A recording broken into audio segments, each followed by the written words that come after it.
दोस्तों, अगर मैं आपसे पूछूं कि यूपीपीसीएस मेंस का पेपर कैसे बनता है तो काफी लोग ये बोलेंगे करंट अफेयर से, सिलेबस से, और कुछ लोग बोलेंगे अलग से। आज के इस वीडियो में मैं आपको बताने वाला हूं कि कौन से क्वेश्चन सबसे ज्यादा रिपीटेड होने के चांसेस रहेंगे।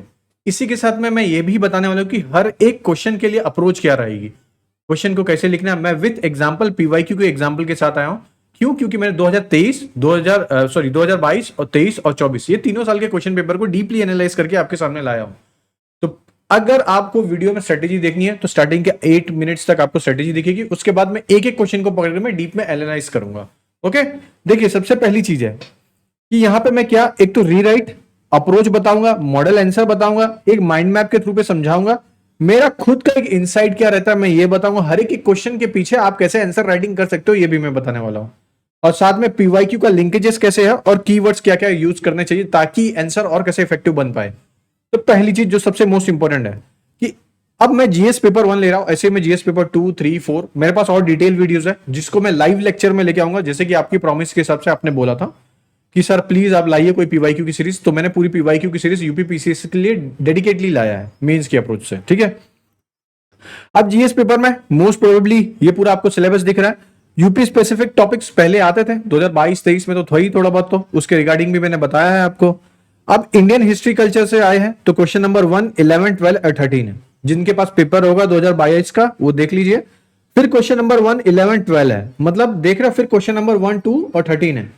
ये 3 साल में एक चीज तो समझ में आ गया कि हिस्ट्री एंड कल्चर है, इसके क्वेश्चन की प्रोबेबिलिटी सबसे ज्यादा है। फिर मॉडर्न हिस्ट्री में सेम चीज है, क्वेश्चन नंबर 2, 3 एंड 12 है, और क्वेश्चन नंबर 2, 3 एंड 12 है, और यहां पे 3, 11 एंड 12 है। हाई प्रोबेबिलिटी यहां पे भी है। इसी के साथ में जो इंडियन सोसाइटी है, मैं जैसे कि पढ़ाता हूं और हमेशा बोलता हूं, इंडियन सोसाइटी का वेटेज ऑलवेज हाई है, ना कि यूपीएससी में, यूपीपीसीएस में भी है। ये दोनों में इंडियन सोसाइटी सबसे बड़ा की रोल करता है, इसमें डाउट नहीं है। अब बचे बाकी जो टॉपिक है ये नो डाउट आते भी है, कभी कभार नहीं भी आते। जैसे यूपी स्पेसिफिक धीरे धीरे कम हो गया, वो हमें देखने भी मिल रहा है। क्यों? क्योंकि यूपी स्पेशल का अलग से पेपर ही होने लग गया। ओके, अब फ्रेमवर्क पे ध्यान देने से पहले किस पे, जब मैंने 2022 का क्वेश्चन पेपर एनालाइज किया तो सबसे पहले मैंने क्या किया, एक फ्रेमवर्क निकाल लिया कि कहां से सबसे ज्यादा क्वेश्चंस पूछे गए।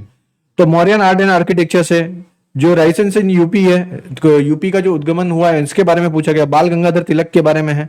प्लस उसके बाद पॉपुलेशन एक्सपांशन एक्सप्लोजन के ऊपर है, आईटी इंटरनेट सोल्यूशन एम्पावरमेंट के ऊपर है, और इंटरनल जनरेशन पावर्टी है, हेरिटेज आर्क है। फिर उसके बाद क्या है, स्मार्ट सिटी है। अभी दोनों यूपी के ऊपर से पर्सपेक्टिव से पूछा गया। इरिगेशन प्रोजेक्ट्स है, फेस्टिवल्स इन यूपी है, गुप्ता पीरियड है। फिर भगत सिंह के ऊपर पूछा था, रेवोल्यूशनरी फिलोसॉफी के ऊपर से। फिर एंशियंट इंडियन विष्णु गुप्ता है। फिर continue and challenges Indian society है, ग्लोबलाइजेशन प्राइवेटाइजेशन है, कास्ट एलिनेशन है। फिर उसके बाद ट्रॉपिकल साइक्लोन है, रूरल्स के जो सेटलमेंट्स है, पैटर्न है इंडियाज के, और अर्थ बेल्ट है, और folk song of a Purvanchal UP's के। तो ये क्वेश्चन पूछा गया था 2022 के पैटर्न में। अब बात आती है कि सर ठीक है, अब तो ये सब तो समझा भी दिए। अब देखिए मैं यहां पे चलता हूं एक एक क्वेश्चन के मॉडल आंसर के ऊपर। इसके पहले मैं कुछ सिर्फ स्ट्रेटेजी बता देता हूं ताकि जिनको टाइम ना हो वो यहां से जा सके। मेंस के लिए मैं पहले ही बोल दे रहा हूं, पहला जो चीज है वो एनसीईआरटी पढ़ के लीजिए, पहली चीज। दूसरी चीज है आपने खुद के नोट्स तैयार धीरे धीरे करिए, मगर पीवाईक्यू देखने के बाद। अगर आप ये सोच रहे सर पीवाईक्यू कहां से देखे, तो मैं आज आपके सामने एक एक क्वेश्चन को पकड़ के पीवाईक्यू लाया हूं। जैसे 2022 का क्वेश्चन नंबर 1 है, अब मैं आपके सामने ये लाया हूं, आपको दिख भी रहा है और यहां पे क्वेश्चन भी लिखा है। अब मैं इसे एक्सप्लेन करूंगा कितने मार्क्स का क्वेश्चन है, तो 8 मार्क्स का क्वेश्चन है, ये भी आपको लिखा हुआ दिख भी रहा है। तो सबसे पहला क्वेश्चन क्या है, describe the salient feature of the Mauryan art and architecture. तो क्या डिस्क्राइब करना है, मौर्यन आर्ट एंड आर्किटेक्चर। अब आपके दिमाग में दो चीजें क्लियर होनी चाहिए। पहली चीज कि ये क्वेश्चन पूछा है फैक्चुअल, दूसरा पूछा है डिस्क्रिप्टिव मैनर में। तो ये दोनों फ्रेमवर्क हमें तो दिमाग में क्लियर हो गया। अब हमें स्टार्ट कहां से करना है, टाइम पीरियड क्या हो सकता है इसका, 322 से लेके 185 बीसीई के बीच में हमें इसको बताना है। क्यों मैंने इतना लंबा टाइम लिया है, तो ये आंसर डिवाइड होता है, पहला बात तो कोर्ट आर्ट में, दूसरा है पॉपुलर आर्ट में। ये दोनों आर्ट में डिवाइड होता है। नेक्स्ट टाइम से मैं हिंदी मीडियम के भी लिए रखूंगा, टेंशन थोड़ा भी मत लीजिए। यहां पे अभी मेरा मेजर जो काम है कि पूरा इस पीडीएफ को बहुत अच्छे से समझाना। अगर ये पीडीएफ आपको चाहिए और आप चाहते हो कि मैं ऐसा एफर्ट दिखाते रहूं, और आप चाहते हो कि आपका भी मेंस लिख ले, तो मैं यहां पे बैठ के आपको मेंस का हर एक माइनर डिटेल बताने वाला हूं, यहां तक कि अब लिखना कैसे मैं ये सिखाने जा रहा हूं। तो प्लीज इस वीडियो को सपोर्ट करिएगा और सब्सक्राइब प्लीज करिएगा, और लाइक तो जरूर कर दीजिएगा। ये दोनों चीजें प्लीज करके जाइए। मैं यहाँ पे एक एक ईयर के क्वेश्चन पेपर को पहले मेंस के खत्म करूंगा, फिर प्री के खत्म करूंगा, और इस तरीके से आपकी पढ़ाई का मैं लगभग 70% मैं फ्री में करवा के दे रहा हूं। बस आपका सपोर्ट बनाए रखना है, क्योंकि इसके बाद से जो वीडियो है मैं ज्यादातर लाइव लेके आऊंगा, तो वहां पे आपको प्रेजेंट रहना पड़ेगा। अगर आप प्रेजेंट नहीं रहोगे तो वो वीडियो चले जाएगा प्रीमियम सेक्शन में, मतलब जो मेंबरशिप लेगा सिर्फ उनको दिखेगा। इतना तो मैं कर सकता हूं। चलिए ठीक है, फिर उसके बाद है डिवाइड आंसर, मैंने बता दिया। अब कोड आर्ट में क्या बताना है आपको? पिलर, एडिक्ट, स्तूपा और कीव्स बताना है। और पॉपुलर आर्ट में टेराकोटास क्या है, रिंग वॉल्स क्या है, फोक मोटिव्स क्या है, ये सब आपको बताना है। कंक्लूड करना यूनिकनेस से कि पूरे first pan India art and tradition में किस तरीके से इसने सबसे बड़ा डोनेट किया था। ओके, अब चलते हैं मॉडल आंसर पे। सबसे पहली चीज है कि मॉडल आंसर कैसे अप्रोच करना है। तो मॉडल आंसर में जैसे पिलर के ऊपर हमने बात करा, मोनोलिथिक होते थे, बेल शेप्ड होते थे, लोटस कैपिटल होता था। फिर उसके बाद अशोका एडिक्ट के बारे में बताना है, फिर स्तूपा, सांची स्तूपा के बाद में फिर बरहूत स्तूपा के बारे में बताना था। हेमिस्फियरिक डोम ओवरलिक्स था ये। टोरेंस एडिट हुआ था लेटर। तो टोरेंस पहले स्टार्टिंग में नहीं था। टोरेंस होते हैं ना जो आप दिखते, दरवाजे के सामने आपको दिखता होगा, वहां पे ऐसे एक पूरा बना है। आप सांची का स्तूपा का फोटो खींच लो, खोल लोगे तो देख लोगे। और रॉक कट केव से बना है ये। तो फिर क्या बना था रॉक कट केव से? 12 केव है। फिर ये सुदामा है, उसमें लोमासी ऋषि है, और ये पॉलिश्ड इंटीरियर है, मतलब बहुत अच्छे से पॉलिश बनाया था। फिर याक्षी है, यक्षा है, फिर प्लेसेस है, कोट आर्ट क्या क्या है यहाँ पे, स्टेट स्पॉन्सर्ड है, influence by the Persian style में इन्फ्लुएंस हुआ था। फिर यूनिकनेस क्या था यहाँ पे, हाई ग्लॉस मौर्य पॉलिश है, और सीक्रेट लॉस्ट आफ्टर मौर्यस के ऊपर है। ये आपको अभी इतना चीज तो समझ में आ गया। अब बात है कि इस आंसर में आप कीवर्ड कौन कौन से यूज कर सकते हो जिससे ये आंसर एक परफेक्ट दिखने लग जाए। तो पहला है मोनोलिथिक, दूसरा है स्तूपा, यहां पे यूज करना बहुत अच्छे से, तीसरा है तोरंस और एकेडमिनेट फ्लुएंस है, और फिर मौर्यन पॉलिश है। ये कीवर्ड्स है यहां पे आपको यूज करने के लिए। लेकिन यहां पे जो मेरा एक खुद का व्यू पॉइंट रहेगा, मतलब आप जब भी ऐसे क्वेश्चन आंसर आते हैं तो यहां पे आपके खुद का एक सबसे पहला व्यू पॉइंट का, जब भी आर्ट एंड आर्किटेक्चर से आता है तो एक फॉर्मूला अपने बुक में लिख लीजिए। मैं सिंपल सा बताता हूं, अगर आपके पास स्टिकी नोट्स होगा, उस स्टिकी नोट्स को पकड़िए, वहां पे हिस्ट्री लिख लीजिए। हिस्ट्री लिखने के बाद सबसे पहला एक फॉर्मूला लिखिए, SASPE। जब भी आर्ट एंड कल्चर से क्वेश्चन आए तो ASPE, जो आपके सामने दिख रहा होगा, मेरे ख्याल से मैं दिखाता हूं, ये रहा ASPE। A से आर्किटेक्चर, S से स्कल्पचर, P से पोट्री और E से एपिग्राफी। इस सीरीज में आंसर लिखिए, नो डाउट सबसे ज्यादा मदद करेगी, स्पेशली जिनका अभी यूपीपीसीएस का मेंस है ना। तो प्लीज इस वीडियो को बहुत अच्छे से समझ के लीजिएगा, क्योंकि हो सकता है मैं यहां पे कुछ ऐसी ट्रिक्स बता भी रहा हूं जो आपके आंसर लिखते समय क्वालिटी में बहुत ज्यादा इंपैक्ट दिखा दे। तो APSE फॉर्मूला का यूज करिए। कोट आर्ट के लिए मैंने ऑलरेडी ऊपर बहुत सारी चीजें बता दी है, सांची स्तूपा है। अब कीवर्ड्स कुछ इंट्रोड्यूस, कीवर्ड्स का मेरे कहने का मतलब कुछ ऐसे इंटरेस्टिंग फैक्ट डालिए कि एग्जामिनर पढ़े तो उसको लगे अरे यार ये तो सच में नहीं है। जैसे कि तोरण जो है ये बाद में ऐड हुआ, मगर ये ऐड हुआ सुंगा पीरियड में। आप अगर आप ऐसी चीजें बताते हो ना तो एग्जामिनर को लगता है कि हाँ ये कुछ तो नया बताया है जो इंटरनेट पे अवेलेबल नहीं था। और मुझे भी बहुत, मतलब ऐसे कुछ इंटरेस्टिंग फैक्ट चलते हो ना तो एग्जामिनर भी खुश होता है। ठीक है, अब आपको लगेगा सर ये तो ठीक है, ये तो बहुत ईजी था, दूसरा बताइए। देखिए दूसरे क्वेश्चन पे आ जाइए। Through light on the nature of the residence in Uttar Pradesh in the 19th century risings कैसे हुआ, ठीक है, उदय कैसे हुआ, इसके ऊपर है। टाइप क्या है, ये क्वेश्चन का पहले टाइप समझिए कि यहां पे अब 19th सेंचुरी आ गई, मतलब हिस्टोरिकल बैकग्राउंड पूछा है, यूपी के बारे में पूछा है, रीजनलिज्म पूछा है। अब यहां पे ये दो क्वेश्चन सबसे ज्यादा प्रायोरिटी कर रहे हैं। अब जब यहां पे जो रेनेसेंस हुआ था वो कहां पे किस पर्सपेक्टिव में हुआ था, और किस पर्सपेक्टिव में आपको आंसर लिखते हुए जाना है। जब रेनेसेंस होता है तो सबसे पहला सोशल होता है, फिर रिलीजियस होता है, फिर लिटरेरी होता है, फिर एजुकेशनल रिफॉर्म होता है। इस ही ऑर्डर में आपको जाना भी है। अब पूछोगे सर ये कैसे होगा, ये तो हमको समझ में भी नहीं आ रहा। देखिए सोशल रिफॉर्म में जैसे हमने आर्य समाज के बारे में बात किया 1875, फिर दयानंद सरस्वती के बारे में, फिर एंटी एडल्टरी है, विडो रीमैरेज है, फीमेल्स ऑक्शन है, ये सब के बारे में। फिर अब यूपी के ऊपर भी हम देख सकते हैं, अलीगढ़ मुस्लिम यूनिवर्सिटी के ऊपर से हम देख सकते हैं, अलीगढ़ मुस्लिम यूनिवर्सिटी सर सैयद अहमद खान है, मॉडर्न एजुकेशन के ऊपर है, फॉर मुस्लिम्स के ऊपर से। तो यहां से आपको क्या दिख रहा है, पूरा पकड़ते हुए मिल रहा है। अब लिटरली रिव्यू भी देख लीजिए, हिंदी उर्दू लिटरेचर ग्रोथ है। मेरे कहने का मतलब क्या है, मैं यहां पे आपको यही सिखा रहा हूं कि आंसर राइटिंग करने का सबसे बड़ा अप्रोच क्या होता है। अब यहां पे कुछ कीवर्ड्स है, जैसे रेनेसेंस है, इसके बारे में बताइए कि क्या होता है, आर्य समाज क्या है, अलीगढ़ मूवमेंट के बारे में, फिर भरतंडू के बारे में बताइए, फिर थियोसॉफिकल सोसाइटी है, ये सब चीज के आपने बारे में बता तो दिया, सबको समझ में भी आ गया। अब यहाँ पे आता है कुछ माइंड मैप, जो कि मैंने यहाँ पे लिखा है एक एक क्वेश्चन के लिए पे, आप इसको देख लीजिएगा। कुछ चीज है जो मैंने बताया कि अब मैंने हिस्ट्री के लिए आपको एक बताया था जो कि आपके कल्चर के ऊपर काम आएगा, वैसे ही मॉडर्न हिस्ट्री के लिए दूसरा लिख लीजिए। जब भी कोई एनालिटिकल पर्सपेक्टिव आता है तो उसके लिए जो कीवर्ड है, मतलब फॉर्मूला है, वो है सेल्फ। प्लीज लिखते हुए है जाइएगा, ये सब चीजें अपने रिस्क पे मत ले लीजिए कि मैं खाली छोड़ दूंगा। तो सेल्फ क्या बताता है? सोशल, एजुकेशनली, लिटरेरी और फेथ बेस्ड रिफॉर्म के बारे में बताएगा। तो इसी मतलब ये बताना नहीं है आपको, मेरे कहने का मतलब क्या है कि जब आप पहली बार आंसर लिखो तो पहले आंसर में पहला पॉइंट ये हो, दूसरा पॉइंट ये हो, तीसरा पॉइंट ये हो, फिर चौथा पॉइंट ये हो। अगर इस तरीके से जाओगे तो एक आंसर भी अच्छा दिखेगा। दूसरी चीज यूपी स्पेसिफिक है कि यूपी स्पेसिफिक में बताया रेनेसांस कैसे हुआ, यहाँ पे रेनेसांस कैसे हुआ, तो यहाँ पे हिंदू अवेकनिंग है और आर्य समाज में कैसे किया था। दूसरी तरफ आपने हिंदुओं के बारे में बताया, वहीं पे आपको मुस्लिम्स के बारे में भी बताना है कि अलीगढ़ मुस्लिम यूनिवर्सिटी ने कैसे मुस्लिम्स को भी अवेयर करवाया। अब ये सबसे फेवरेट क्वेश्चन है, मेरे ख्याल से आधी जनता को पूरा पता है कि गुप्ता पीरियड को गोल्डन एज क्यों बोलते हैं। तो why Gupta period is consider as the golden age of the ancient Indian history. अब यहाँ पे क्वेश्चन का थोड़ा सा स्कोप चेंज हो गया। क्यों स्कोप चेंज हो गया? क्योंकि ये अब जो क्वेश्चन है ये 12 मार्क्स में है। अब क्वेश्चन में फैक्ट्स पूछा है और एनालिटिकल अप्रोच भी पूछा, तो ये दोनों अप्रोच को फोकस करके बोला है ना, कि क्यों गोल्डन एज बोलते हैं। गोल्डन एज तो है, मैं समझ में आ गया, लेकिन क्यों बोला जाता है। अब आपको ये भी बताना है कि गोल्डन एज है क्यों, और ये भी बताना है कि क्यों से बोला भी जाता है। तो स्ट्रक्चर क्या है, प्रूफ दैट में जाना पड़ेगा। तो golden as across multiple dimension domain है, ये आपको पता है। डोमेन कौन कौन सा हो सकता है गोल्डन एज में?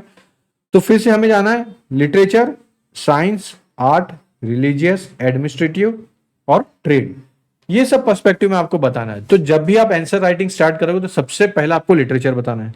तो लिटरेचर में जैसे कालिदास जी है उनके बारे में, फिर विशाखा दत्ता है उनके बारे में बता दीजिए। विशाखा दत्ता की जो बुक थी मुद्रा रक्षा, तो इसके बारे में आपने बता दिया। फिर साइंस और मैथ्स में आर्यभट्टा है, आर्यभट्ट के बाद फिर कौन सा है, वराहमिहिर है, इनके बारे में आपने बता दिया। फिर आर्ट में अजंता केव के बारे में, सारनाथ बुद्धा स्तूपा के बारे में आपने बता दिया। फिर रिलीजन में भक्ति ट्रेडिशन रिवाइवल के बारे में, वैष्णविज्म, शैविज्म, बुद्धिज्म यहाँ पे बहुत ज्यादा पॉपुलर हुआ था, इसके बारे में आपने बता दिया। फिर एडमिनिस्ट्रेटिव लेवल पे डिसेंट्रलाइज हुई थी, अब forced labour, no forced labour को किया गया था। फिर लैंड ग्रांट्स किया था, रिलीजियस टॉलरेंस खत्म करने की बनाने की कोशिश की थी। ट्रेड के ऊपर, सिल्क रूट के ऊपर सबको पता है। फिर iron pillar, Delhi iron pillar के बारे में तो सबको ही पता है। तो ऐसे ऐसे कुछ फैक्ट्स होते हैं जो आपको डालना है।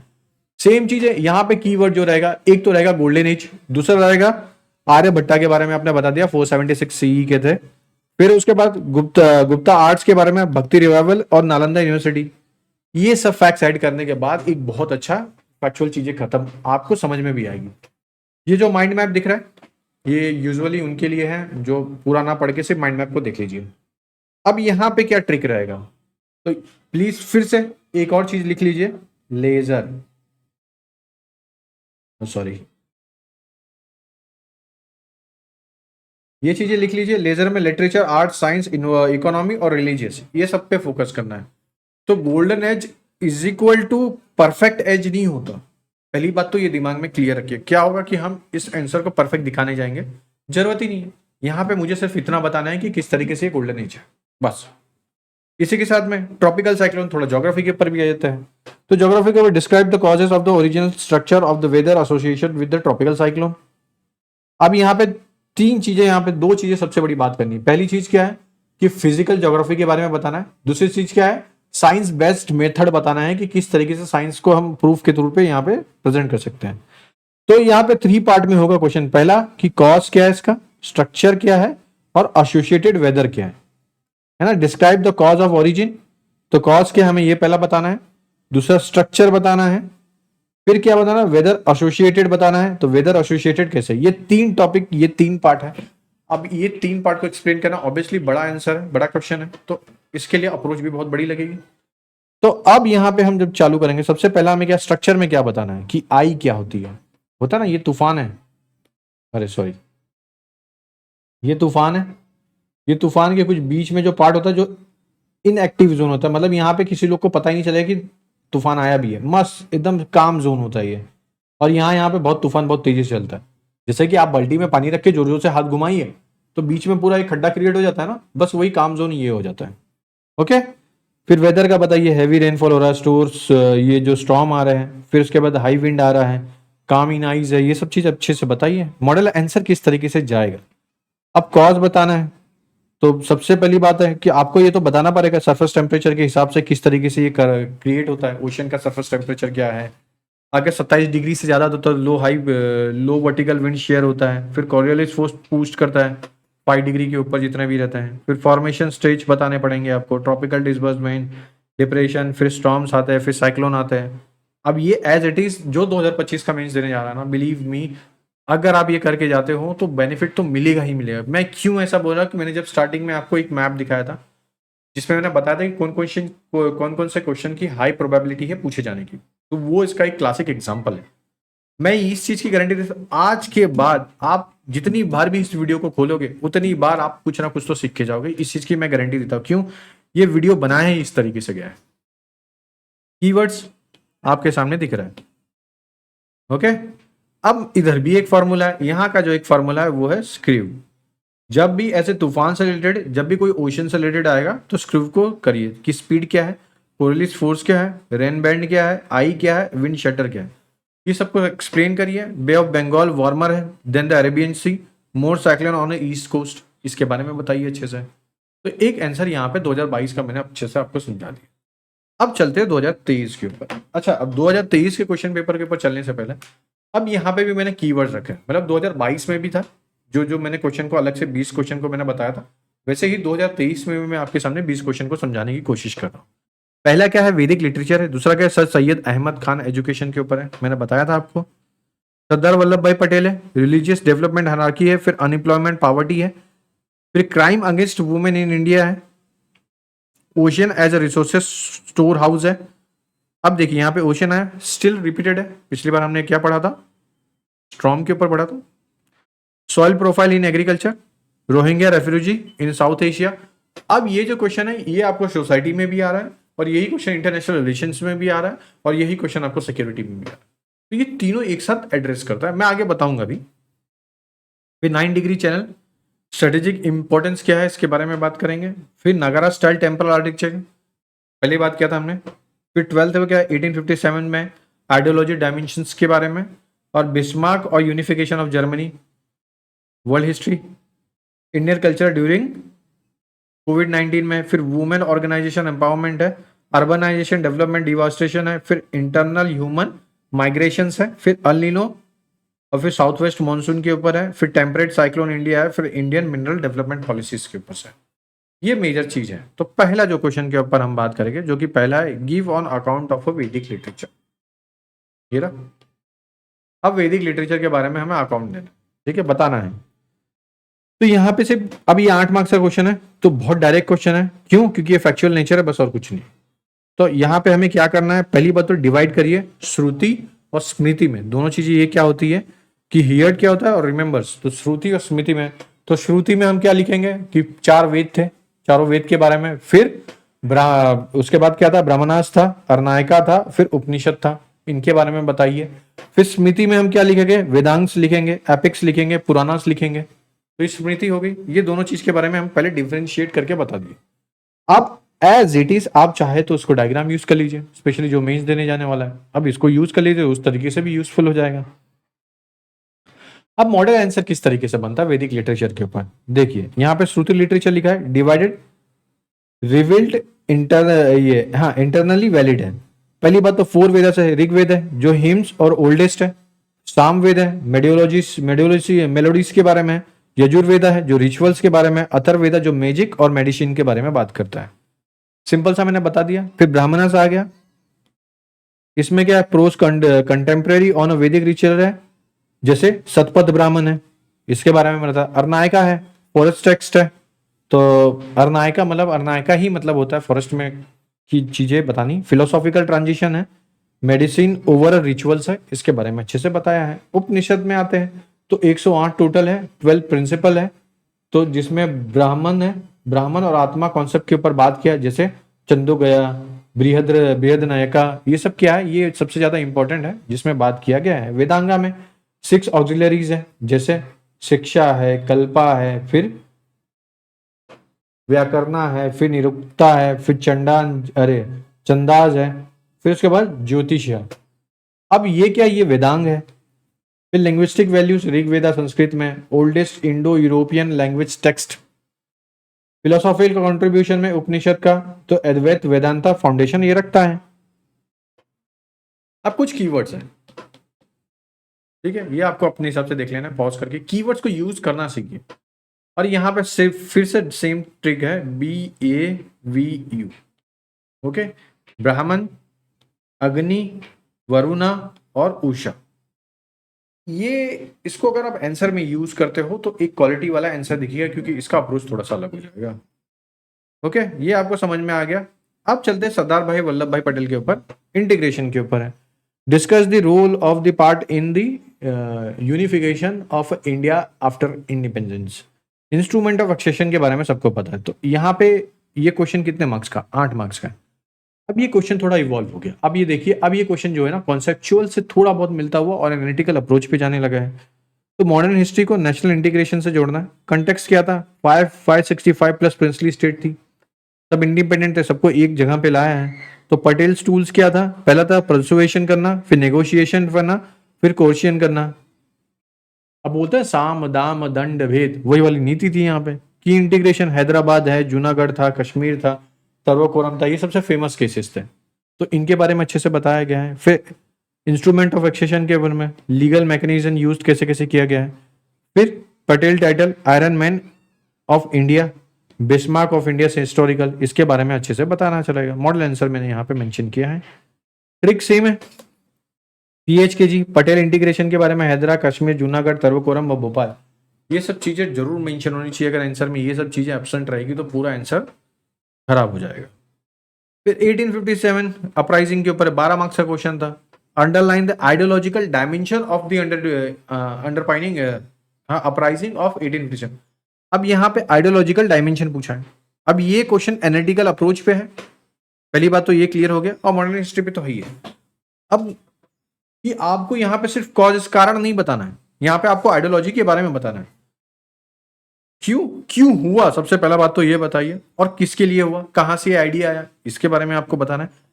ये मेंस का मैं ये क्वेश्चन समझा रहा हूं कि किस तरीके से हमें सोचना है कि 1857 क्यों हुआ, आइडियोलॉजी आई है, क्यों हुआ, और किसके बेसिक। आइडियोलॉजी कहीं ना कहीं से तो आती है, एट द एंड है कि हमने भी किसी ना किसी से सीखा है, तो आइडियोलॉजी भी कहीं पे आई है, तो कहां से आई है इसको भी यहाँ पे बताना है, ठीक है। जैसे हमने रेनेसेंस ऑफ यूपी का देखा है, वहां पे सेम चीजें यहीं पे भी आ जाएगी वैसे ही। अब यहाँ पे एंटी कॉलोनिज्म, रिलीजियन डायमेंशन को देखना है, प्रोटो नेशनलिज्म देखना है, रेट्रोस्टेटिव रेस्टोरेटिव है आइडियोलॉजी, इसके बारे में देख लेना है। सोशल प्रोटेस्ट के ऊपर देखना है, वीडी सावरकर के बारे में बताना है, लिमिटेशंस क्या है और लेगेसी क्या रही। मैं एक्सप्लेन किया हूं, PDF आपको मिल जाएगी, मगर इसके लिए आपको मेहनत तो करनी पड़ेगी। सेम चीज है, रिमेंबर, हमेशा याद रखिए कि लुकिंग बैक रेवोल्यूशंस है, वांटेड रीस्टोर ओल्ड ऑर्डर है, not a created new ones है ना, कि 1857 का रेवोल्यूशन होने के पीछे ये सबसे बड़ा रीजन ही था। अब पैटर्न के आइडियोलॉजिकल डायमेंशन किया गया है यूपी PCS 2023 में, revolutionary movement in Bengal asked in 2024 में। अब यही चीज को थोड़ा मैग्नीफाई करके 2024 में पूछ लिया गया था। मैं बता रहा हूं, इस तरीके से अगर आप एनालाइज करते हो, और हर एक में मैं PYQ का लिंकेजेस विथ पैटर्न एनालिसिस के साथ समझाया है, ठीक है। जल्दी हमारी एक बुक भी आएगी जिसमें पिछले 2018 से लेके पूरा 2024 तक एक एक का कनेक्शन भी बताऊंगा, कहां कहां से क्वेश्चन कैसे कैसे रिपीट हुआ है वो भी बताया जाएगा, ओके। अब अलीना लालीना के ऊपर है, सेम चीजें आप देख सकते हो, मैं इसमें कुछ नया नहीं बताऊंगा। बस क्या ये क्वेश्चन कभी रिपीट हुआ है? ऑब्वियसली रिपीट हुआ है। 2023 में ये आया था 12 मार्क्स का क्वेश्चन, और यही चीज सुनामी 2024 में पूछा गया, और थोड़ा सा साइक्लोन को पूछा गया 2022-23 में। तो हाई प्रायोरिटी सेक्शन आता ही है, अलीना लालीना, सुनामी हो गया, साइक्लोन्स हो गया, तो इस चीज को जरूर पढ़ के जाइए, बेनिफिट मिलेगा। अब 2024 के कुछ क्वेश्चन पेपर्स के कीवर्ड्स हैं। कीवर्ड्स का मेरे कहने का मतलब यहाँ पे है कि क्वेश्चंस कैसे कैसे पूछे गए थे। अब आप जाके इस पर्टिकुलर क्वेश्चंस को उठाइए और जाके मैच करे हुए कि 2022 में कैसे आया, 2023 में क्या आया, 2024 में कैसे आया। यहाँ पे आपके सामने सब लिखा हुआ, कुछ नया नहीं है। ओके, लिंकेजेस के ऊपर बता देता हूँ। लिटरेरी सोर्सेस आस्क्ड 2024 में, कनेक्टेड 2023 में वैदिक लिटरेचर के बारे में पूछा था। अभी मैंने आपको जब पिछला ही वीडियो था जिसमें पिछले ही बार में था, मैंने आपको समझाया बहुत अच्छे से। अब फ्रेंच रेवोल्यूशन और एनलाइटनमेंट के ऊपर से पूछा गया है। अब यहाँ पे भी सेम चीजें हैं। क्या इसके बाद ये कभी क्वेश्चंस पूछा गया? ऑब्वियसली पूछा गया है। यहाँ पे फ्रेंच के बारे में पूछा 2024 में, वहीं फिर दूसरा क्वेश्चन नंबर 3 था जिसमें नेपोलियन के बारे में पूछा था। तो वर्ल्ड हिस्ट्री के यूजुअली क्वेश्चन रिपीट नहीं होता है, मगर एक ही साल में सब खत्म करने की कोशिश करते हैं। ऐसे मैंने हर एक के मॉडल बनाए हैं, ऐसा नहीं कि किसी का नहीं बनाया। अब 2025 जो 2025 का देने जा रहा है तो प्लीज वो बहुत अच्छे से देख के जाए। पहला है गुप्ता मौर्यन आर्ट्स के ऊपर से अच्छे से पढ़ के जाए। 1857 का फ्रीडम स्ट्रगल एंगल्स के ऊपर से देख के जाए। पॉपुलेशन सोशल इश्यूज के ऊपर से, अल-नीनो साइक्लोन सुनामी के ऊपर से, ये मस्ट प्रिपेयर करके ही जाना। हाई प्रोबेबिलिटी क्या है, यूपी स्पेसिफिक कल्चर और फेस्टिवल के ऊपर से क्वेश्चन आएगा ही। वुमेन एम्पावरमेंट की थीम से याद करके जाइए। स्मार्ट सिटी और स्मार्ट विलेज को याद करके जाइए। ग्लोबलाइजेशन एंड रीजनलिज्म को देख के जाइए। फिर एमर्जिंग टॉपिक जो इस बार पूछे जाने की संभावना सबसे ज्यादा है वो है हमारा French revolution, biodiversity, mineral policy, Sangam ancient है। फिर एंशियंट बोथ हिंदी इंग्लिश में जो भी है आप देख लीजिए जैसे लिखना है। अब रुकना नहीं है, पीसीएस बनना तो है ही है। अब पीसीएस ऑफिसर कैसे भी बनना है, तो मैंने 22 और 23 और 24 का बता दिया। मेरे पास इसका एकदम डीप एक एक क्वेश्चन का पर्टिकुलरली एनालिसिस है। मैं उसको अब लाइव लेके आऊंगा। आज के बाद जितने भी पीवाईक्यू के वीडियो आएंगे वो लाइव आएंगे, लेकिन आपका रिस्पांस और जितने ज्यादा हो सकता है इतने लोगों को शेयर करिए। मत डरिए कि कंपटीशन बढ़ जाएगा। अगर आज आप नहीं करोगे तो फिर मैं भी नहीं कर पाऊंगा। प्लीज हेल्प करिए, हमारी भी, हमें भी मदद मिलेगा, क्योंकि इतनी सारी चीजें फ्री में देना और इतनी क्वालिटी वाली चीजें जो कोई किसी इंटरनेट पे किसी की औकात नहीं हो सकती देने की, वो हमने दी है ना। तो प्लीज मदद करिए और ऐसे आप बने रहिएगा। कोशिश हमारी ये है कि मैक्सिमम लोगों का इस बार एग्जाम निकाल। ठीक है दोस्तों, अच्छा लगा वीडियो तो लाइक शेयर सब्सक्राइब जरूर करिए। चलिए, जय हिंद।